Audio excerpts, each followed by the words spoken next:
Assalamu alaikum warahmatullahi wabarakatuh. Yake wannan musulmi na. To yau da wata taso da muka saba ji da yan uwa daban-daban, fanni daban-daban. Kan matsaloli da dama. Shine muka nazari ya kamata mu yan uwan gudunmawa, shawarwari akan lafiyoyinsu da sauransu. To yau da matsalar ta ɗan fi addaba da matsala da ya ce ko biyu. Za mu ce na rashin mutane da maza da mata duk wani matsala ta yi ƙarfi a zuciyarsu ko kuma sun fi tambayoyi a kanta.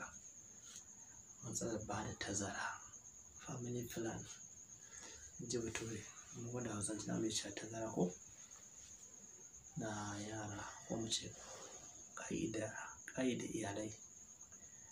To ga abubuwa da ya kamata mutane ba su gane ba, saboda shi na bature iya da illa fiye da yadda ake tunani. Kuma mutane ba su hankala da hakan ba. Kuma ya fi yin illa akan wasu mutane kan daga cikin al'umma. Haka zalika duk macen da aka aure ta kan misalin shekara 20 zuwa 30 tana yin family planning bai cika haifar mata da matsala ba. Amma duk macen ta kai misalin shekara 35 abin da ya kai 40 to yana mata illa fiye da inda ake tunani. Saboda yakan iya kai matsayin da ya iya kashe mata ƙwayoyin halitta na mahaifa. Haka kuma yana haifar da mutum ya yi kuma sannan ya yanke ne kamar shekara 2 shekara 3. To shi kenan kuma ne daga sannan kuma ya dawo ta juye ta zama kamar ta zama juya. Ta zama wanda ba ta haifuwa. Wanda shi amfani da kayan bature yana da wannan side effect ɗin kuma yana haifarwa. Kuma haka mutanen da wanda bai da bincike nan bai sosai da sosai. Kuma yakan iya haifar da mace ciwon kamar infection, zafararwa da sauransu. Iya tafiya saboda yana kawo wasu ƙuraje cikin mahaifa ya zagaye. To wannan kuma insha Allah ita dai da haihuwa dai shi dai ta yi gona Allah tana amfani da wannan kayan na yan uwan mu turawa likitoci da suka buga shi saboda yana da cutar da lafiyarta. Ko kuma ya sa mace tana ta ƙiba tana ta ƙatin tumbi da yakan kawo haka da sauran matsaloli daban-daban. To shi ne muka yi nazari da dogon bincike akan wasu abubuwan da suke hana mace haihuwa amma kuma ba dai cutar da lafiyarta ba zai mata komai ba.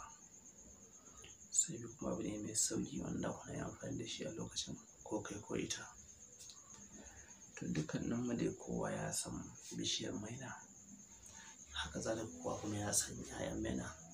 To kuma kowa da ya san manta tunda za ku manta a shaguna na Islamic medicine sun yi su.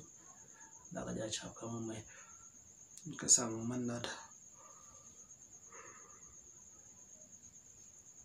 Alhamdulillah. Yauwa ka je ka samu man maina kamar kwalba guda ka same ta. Da zarar in ka san dare ya lokacin da aka kusanci iyalinka da sauransu, sai ka samu cokali uku sai ka sha na man maina.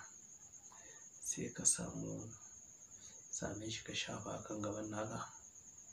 Ita ma ka bata shi cokali uku. To an za ka yi haka nan da shekara 100 in kana yi wani haka. To ba za ta samu ciki ba. Kuma haka zalika ita ba zai cutar da ita ba kuma ba zai cutar da kai ba. Shi ne shafa a gaban ki kina yin cokali ɗaya.